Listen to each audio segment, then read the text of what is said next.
Lep pozdrav iz Zavoda Živim.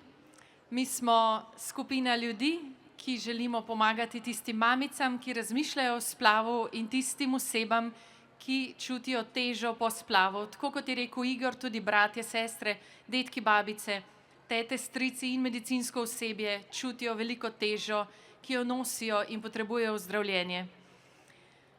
Ta zgodba, ki jo je Igor podelil, moram reči, kolikokrat me mamice pokličejo, stotine zgodb v teh 14 letih in rečejo, prosim, vsem povejte mojo zgodbo, povejte jim, kako hudo je.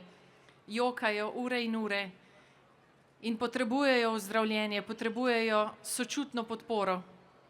Zato smo se tukaj v Zavodu Živim zbrali in vabimo vse tiste, ki morda trpite zaradi izkušnje splava, ali morda v svojem življenju poznate osebe, ki razmišljajo o splavu ali ki že trpijo po splavu.